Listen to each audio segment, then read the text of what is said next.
Hey, what's going on? My name is Woody, and welcome to this extremely nerdy and specific podcast, video log, I'm not sure what it is, in which I will be going through my favorite comic, my favorite action comic of the last 10 years, Lazarus by Greg Rucka and Michael Lark on Image Comics. Why am I doing this? Why now? I'm a struggling actor, and I spend most of my time getting rejected, and it sucks. And one of the things I like reading in my own personal me time is this comic. And I've been reading for the last, since it came out. I don't know how I got hooked on it. I think I got hooked on it because Greg Rucka and Lark worked on Gotham Central and did some other good stuff together. And I was like, I'll give this a shot. And I was hooked. I think it's the best comic of the last 10, 20 years in terms of what I like. I think it's better than Alan Moore, better than Neil Gaiman, better than Mark Millar, better than Brian Michael Bendis in terms of the superhero genre. There I said it, fight me, etc. What I'm going to do is I'm going to break down each issue because I love this comic so much and I feel like no one's talking about it. And so if that's going to be the case, I will talk about it to the internet, because that's what we do now in late stage capitalism. We just make videos of whatever the fuck we want. So that's what this is what I want to do. I want to make a in-depth deep dive into Lazarus and kind of go through all the reasons why I think it is truly one of the most cinematic comics ever made. I'm going to try to do some scene study to it because I'm an actor and I read it as if it's a film. And I think it rewards that kind of detailed viewing. So let's just go into it. Okay. Lazarus Volume 1, Issue 1. This is kind of like the pilot episode of a TV show. I think the first issue, honestly, is the most self-contained and clunky of all the issues. Like any good show that becomes a series, the pilot is not sure what it is yet. It has a lot of big, bold ideas, and it makes a lot of like big swings. And overall, I think that this first issue is kind of figuring out its voice in a lot of ways. Not necessarily a bad thing. I think it's more. This is a very self-contained first story. There's really only like two things that happen in it. It's most important to introduce us to the world and to the characters, specifically Forever, the Carlisle Lazarus. I'm going to be also, by the way, because I'm reviewing this comic, tons of spoilers. I'm caught up to Volume 7 of the trades that's out right now. If I'm going to be giving away any spoilers, I'll do a little spoiler alert for all of you who haven't read them yet, which is a crying shame. You should read them. They're great. Here we go. So, right off the bat, we begin with this series of images, of extremely violent images of Forever getting killed by some guy with a gun. Okay, so like a cold open for a show, this grabs you in media res, as you were. It grabs you right in the middle of the action. In this case, it also sets up the theme of like Forever. This is first image, right? This is Forever experiencing insane physical trauma, which is kind of her running theme. She's a soldier meant to take intense abuse, and then she can survive it. This right off the bat is kind of like we're juxtaposing James Mann and Bethany Carlisle's very scientific review of her injuries that she sustains at these guys, intercut with her getting blown away by this insane man with a revolver. I will say that of everything in this series, the plotting is so meticulous, and all the moments are very organic, real, and earned. There's so much planning that goes into the plotting of this book. There must be, because it's plotted so intricately. It's very Game of Thronesy. But my main complaint with this opening of the first issue is that there's no way that Forever, if she's the Carlisle Lazarus, that this bozo with a revolver would get the drop on her. That simply would never happen. And it is a huge oversight, I think, on the part of the show, of the series in general. I'm going to call this a show a lot because I think of it as if it were, a TV show. But the series spends so much time setting her up as like an incredible soldier who's faster, smarter, or more deadly than anyone else. She's John Wick, right? But narratively, we need to see her get killed and then come back to life so we understand what her whole deal is. I think it's sloppy because realistically, nowhere else in the series, it's a real outlier moment, would people like this get the drop on her. People do get the drop on her later on, but not in this kind of context where you have like three bozos with like weapons that, you know, it's just very unrealistic and not in the tone of the rest of the show. I will also say that this sets up, it is apocryphal that I believe I read this. Greg Rucka, the idea for the Lazarus came from an image he had of a woman like who was dead and then came back to life and then killed her attackers. Similar to, you know, James Cameron having a fever dream of an exoskeleton emerging from a lake of fire and then writing Terminator. So this first instance, we see her getting killed. This maniac shoots her, and then these scumbos are like, fucking some unsavory characters. And here we go. This is the first major image that we have of Forever, which is her dead. Again, there's no way these guys would get the drop on her, especially given what we learn about her later on, but that's fine. Rucka has also, I think, said that he treats the panels similar to Alan Moore as a camera, and he teaches the reader how to read the comic, what to pay attention to. And it's a much more subtle reading. It rewards like kind of paying attention, being like, what am I looking at here? So like in this one, basically we start wide, we go to a medium, close up, extreme close up, extreme close up, and that's where she opens her eyes. These guys are moving on. There's also like these little moments where like these people leave her because she's dead, and then we see her wake up. And this is a recurring theme of like Man and Bethany speaking very scientifically while she's like undergoing intense physical trauma. The kind of juxtaposition of those two things. And it's what we're hearing is a conversation between her and James after the fact, where she's recounting how she came back to life, essentially. So she pulls herself up. We see her crawling up and falling, and we don't know who or what she is at this point. We just know she's a seemingly random woman. And then when I first read this, I thought these guys were like in a Walmart or a gas station or something. I didn't understand. Like the world was so not shown in this part, but they do establish certain things like the family and the fact that she can come back to life. These guys, these poor unsuspecting schlubbos about to get murdered. This guy, sorry dude, sorry my man.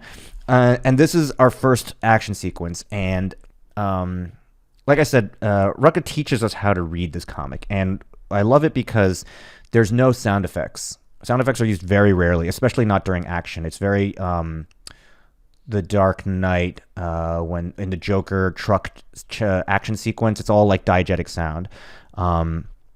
It's all, and so for that reason, I think it makes a much more intimate reading experience. Like I am imagining all the sounds that's happening in these moments. It's a very advanced comic, I think, for that reason. It doesn't spoon feed us anything. It allows us to fill in the gap in our own minds. So, glug, glug, glug, munch, munch, munch, huh? And then she just comes up like, holy shit. And the choreography of the fights in all of the action sequences in Lazarus, I think, are brilliant because they ask you to fill in what's happening in the gutters, like what happens in between the panels. And so I like rereading this and kind of choreographing what happens moment to moment from this panel to this panel, like how she must have flipped over and gotten on his side and then like broken his arm, and then from there grabbed him, snapped his neck. He's down while, and this also gives us a sense of how the speed, right? Like she does this and like within half a second he's dropping and this guy's already lunging at her.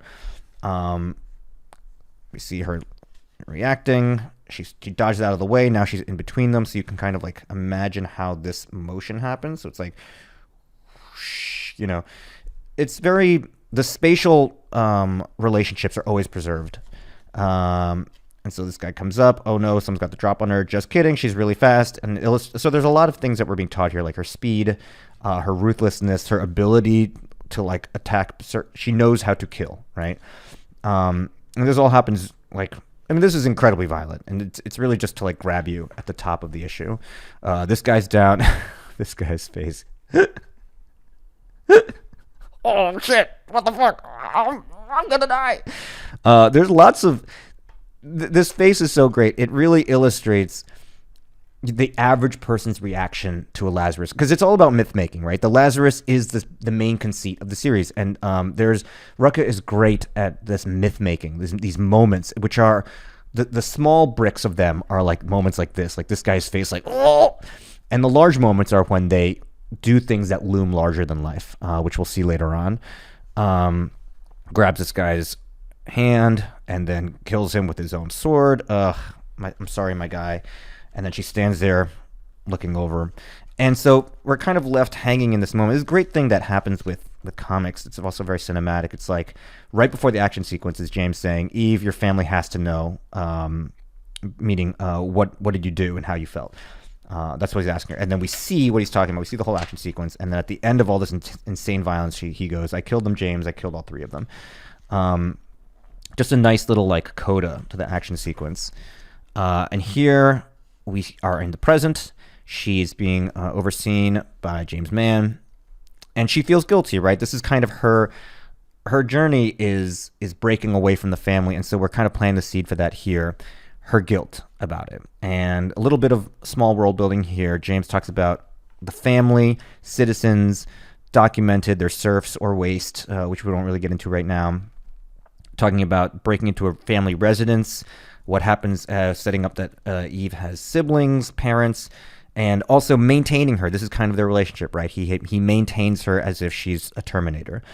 And this is kind of like also visual storytelling. It's James says, we're lucky it was you, as he gives her the injection.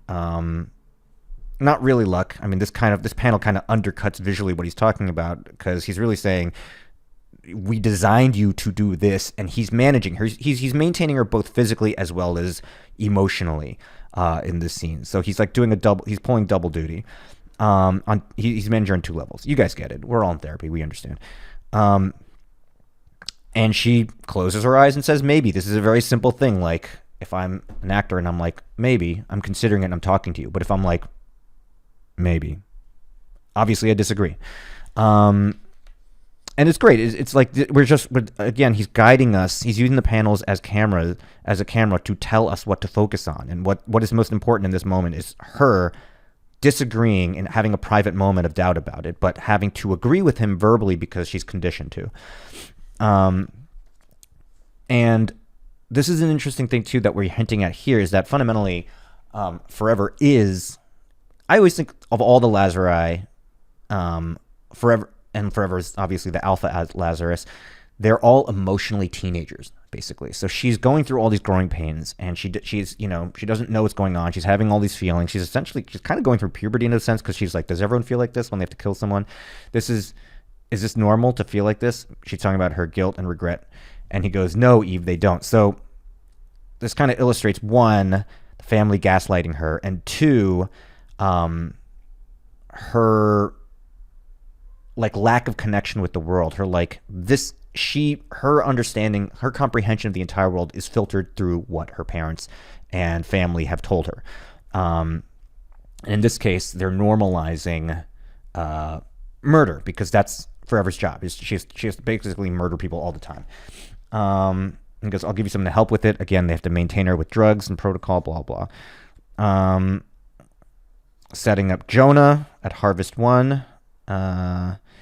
And she confides, this is confidential, right? He's like, yeah, I'm not going to tell her. I'm not going to tell your family. I would never betray my confidence. I promise you. And of course, obviously by next page, here he is betraying the confidence. But another thing that I like about this series, and this is pretty no-duh comic stuff, but it's all like, it's similar to Tintin, where at the bottom of the panel, we're at the end of a beat. Turn the page, new scene. End of a beat, turn the page, new scene. It's just very clean. Okay, so this is kind of world expansion, right? This is the first time we see the outside world, because this is all kind of could take place now in our current landscape. But this, we see that's not the San Joaquin Valley. Like, this kind of thing does not exist right now. So we're kind of get a taste for the dystopia. And here we are. This is man betraying Forever's confidence and telling Jonah. So we meet Jonah here, and Jonah is a real shithead. He's like Roman Roy. He's a feckless dilettante. He's a fuck off. He's the worst. He's a wastrel, right? He's like shitty Jaime Lannister, and Joanna is his twin sister is shitty Cersei. Well, no, she's Cersei. Okay, so this is kind of all just plot. Man relaying to Jonah. Man telling us that he maintains her with drugs. Needs to be reinforced with relationship lovey-dovey. He says the same thing exactly. Your sister was alive, no time to present. Make sure that bumper does a job. Okay. Here we go. She's going in. Whoop, landing. All kind of setting up Jonah and Forever meeting. Her first interaction with a family member. I love how everyone's always saluting her because she's the commander. She's Starbuck. Forever. Here's Jonah. Heard what happened to the guest house. Thank God you're a guest house. Oh, I didn't ever notice that. This is what I love. I love rereading it because there's always new things that I pick up every time I reread it. I guess that happened to guest house. I don't know where that is. So a couple things happening here. She apologizes for being late because she had to get maintained. And Jonah is already skipping ahead to making the nice, providing the emotional connection that man says she needs for the treatments to take, and so that they can continue to control and manipulate her. And I love this sequence because he's like, it illustrates how he's not good at it and never does it, because he's like, forever, none of that. I'm just glad you're okay. He hugs her. We see her face. She's clocking. This is not normal. He goes, "You're sure you're up to this?" And it's so subtle, like this little furrowed brow, like she doesn't like it. She doesn't like Jonah hugging her.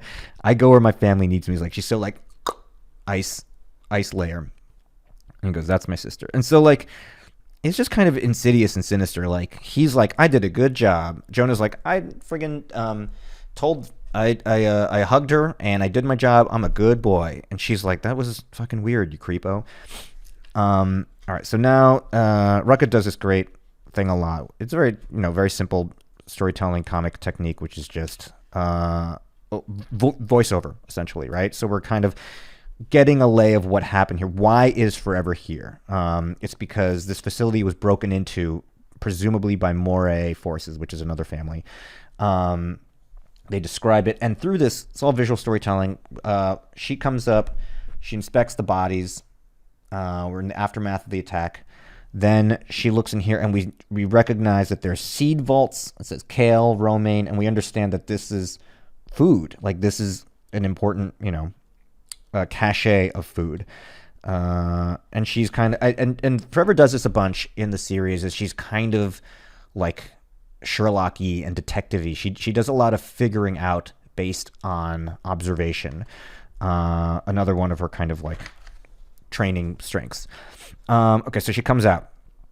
This is a very interesting scene because it's a three-person scene, but Orioso, this guy, the soldier guy, is basically there just to provide factual counterpoint for Forever. Like, if he weren't in the scene, it would just be Jonah telling her what to do, and she would have to do it, essentially. But because Orioso's in the scene, he fills us in on all the facts that tell us that something is rotten in Denmark here. Also, interesting thing about this, another smart thing about this series is that characters are never introduced by name. I mean, this is movies, right? This is TV shows. Like, you never introduce a character by name if you're never going to see them again. That's why if you're a co-star, for all non-actors, that means you're in a role that's less than 5 lines, your title in the script is never your name. It's just the title of your job. So it's like doctor or like laundromat guy or whatever. Same thing with this. Orioso is named, and it's because he's an important character that we will see. Not important, but he recurs. He's got that. He booked that recurring, got that double day rate. Good job, Orioso. This is strictly for the actors. So, in case it wasn't clear, this project, which is targeted for 10 people who like Lazarus and are willing to sit through this nonsense.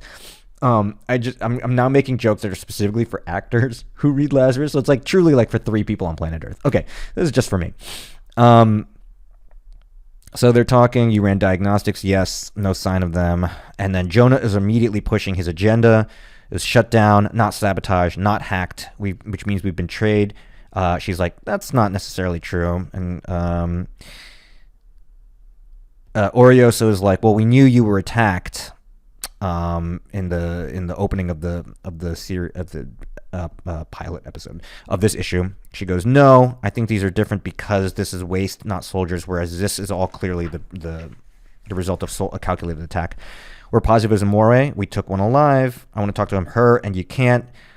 She didn't survive interrogation. So I think it's interesting that they chose to make the survivor a woman instead of a man. I think, like, what is that bias story-wise? I think it kind of just this whole series, there's a lot of female empowerment in it. Like a lot of the main strong characters in this series, like Forever, as we'll learn later on, Bethany. Who else? Friggin' Sonia Bittner, Marisol, Forever's mother. There's a lot of extremely strong female characters that are in positions of power. And so I think it really gets us on their side to make the survivor, who was essentially interrogated to death, a woman, because it just adds more. I don't know. This is kind of a dicey. This is kind of it's. We're kind of getting into the territory of like, is it worth narratively to punish women if, like, it's to set up, like, women triumphing, presumably, later on, right? I don't know the answer to that question. I do know that it's a trick that Rucka uses a lot in the series. Personally, I think he does such a good job of making these things affect Forever in a believable way that it rarely feels gratuitous to me. Sometimes it does. Like this opening where, like, the first big image we get is this. I think absolutely, like, that's meant to shock you and, like, make you feel a lot of feelings about it. And, you know, trigger warning, it's fucking brutality against women. But that being said, I do think there's an argument to be made for all this stuff propelling her storyline, her arc, like what she has to overcome. And so for that reason, I generally buy it, and there's sometimes where I don't buy it, like in the opening, but whatever. That's kind of my take about like the excessive violence in general in this series / seemingly pointed sometimes at women. Jonah keeps pushing his agenda. Oh, and also like this, you see her clock that. He says, actually, and you can't, she didn't survive interrogation. We're seeing her right now being like, she's mad because it's violence against women, and that's something that happens to her all the time. And, you know, she's like, it smells rotten. Like, she doesn't buy it. Jonah keeps pushing his thing. And I love this because Jonah assumes she's stupid. Like, Jonah talks to everyone as if they're an Uber driver. He doesn't respect them. He's just sort of like, I'm young and rich, and therefore you have to do whatever I say because I'm a member of the Carlisle family. He's a brat, right? He's Draco. He's who's the other blonde? From Game of Thrones, Baratheon, whatever, bastard Baratheon, Red Wedding. You get it, that kid. Joffrey. He's Joffrey. So he says the only people who could have opened the vault are senior technical staff or one of us. You're not seriously accusing our family because it's not in her program. She's not allowed to. And you know, like, Orioso's out of the way here. Orioso, at this point, has nothing to talk about. I love evaluating this scenically because if I were auditioning to be Orioso in this filmed scene, LOL, he stops serving a function after this moment because they stop talking about what has happened, and the conversation shifts to his accusations, which Orioso is smart to not chime in on because, as we'll learn later on in this world, everyone's terrified of family members because they basically have a license to kill whenever they want. So now they are in this discussion about who did it and why. She's pursuing the facts, and he's pursuing his agenda, which is to blame Morey for stealing the grain.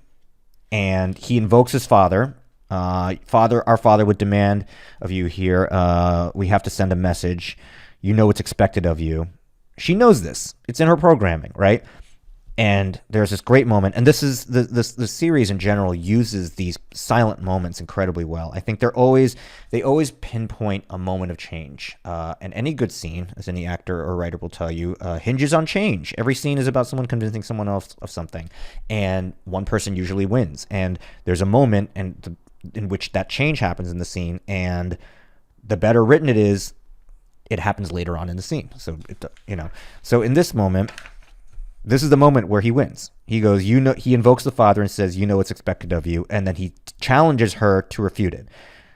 She can't. So she says, Orioso, assemble the senior technical. So Jonah wins, right? Great scene. Really great scene. I love just like the background of this. It's so, they're inside the fucking chaos of it, and they're figuring it out. Very human, very real. And so they round them up with the families, and so this is the senior technical staff who Jonah accuses of betraying the family and letting the Morey people in to steal the seeds. Clearly, she is on the side of not thinking they did it because she goes, "Listen to me carefully. One of you guys did this," and it's a dog and pony show, right? It's a charade in which she has to kill somebody to satisfy Jonah. So it's very unjust. This moment. So we have a lot of diversity here. We have this black family, we have this Latinx family, and we have an Asian family. Look at that. Look at this.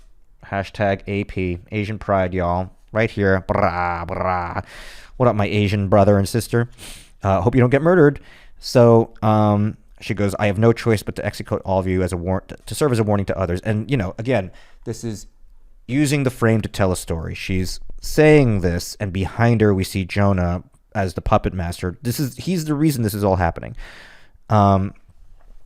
Everyone's standing there. It's a pregnant moment because none of them did it, and they're trying to figure out what's going to happen. No one wants to say shit.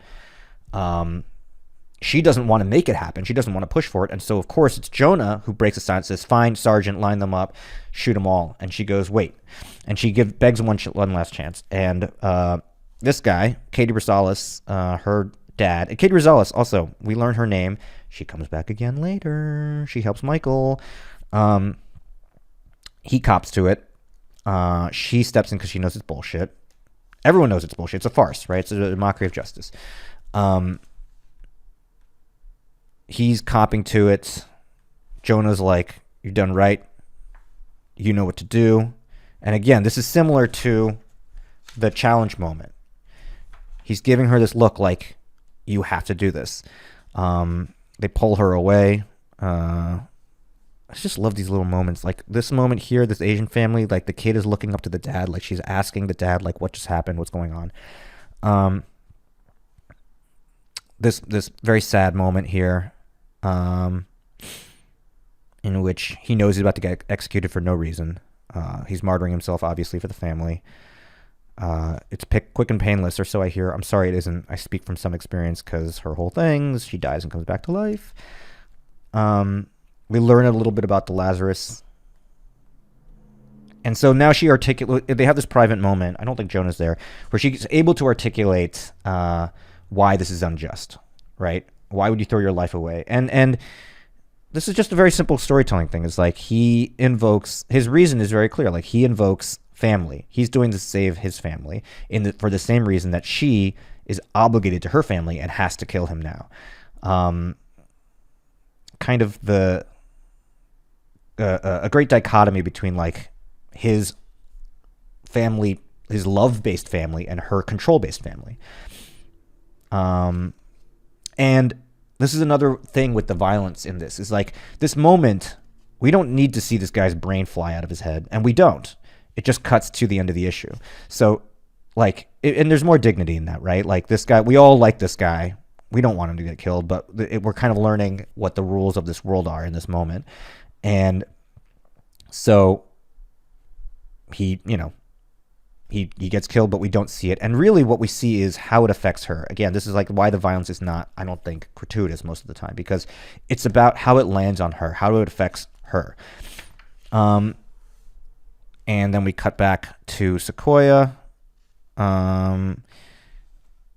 Because I have to ask, how are you feeling? Fine, James. I feel fine. It's great. Like the body language, everything, the physical storytelling is like, she's standing here with her hand scratching her tricep, and James asks her back is to him, you know what I mean? Her eyes are closed. I feel fine. She's lying because her eyes are closed. Basic acting behavior bullshit. But it's like, it's true. It's like, how are you feeling, Woody? It's like, I feel fine. Yeah, but you don't feel fine. And that's the pilot of this series. I think it's a great little contained story that does exactly what a pilot does, which is it grabs you at the beginning, and then it does a little bit of explanation for like what her deal is. And then we actually learn that she's not just some schmuck. Well, we learn she's not just some schmuck from the action sequence, but that she's actually a commander. And then we expand out the world only as much as we need to, just to meet Jonah and just to investigate this thing that, and Jonah's already like, Jonah's gonna Jonah, right? He's already planning to betray the family to Moray through, this is his inciting incident. And then we see this like little interplay between, this is like kind of a distilled version. The scene is a distilled version of her relationship to her family, which is she has misgivings and they're telling her she has to because of her conditioning and her training and because of family obligation.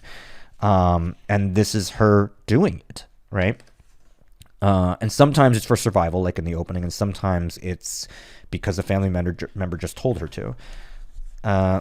And, you know, it closes on this nice little coda with her and James, and we're checking in on how she's feeling, and she don't feel good. She feel bad. That's the pilot. A great issue. I think it's clunky at certain points, mostly because the cold open is like we don't know why these three waste guys would get the jump on Forever Carlisle. The same Forever Carlisle who can like kill like 10 of Hawk's guys in like less than a second. You know what I mean? That being said, it's a nice compact story. The art is great. Michael Lark hits it out of the park every time.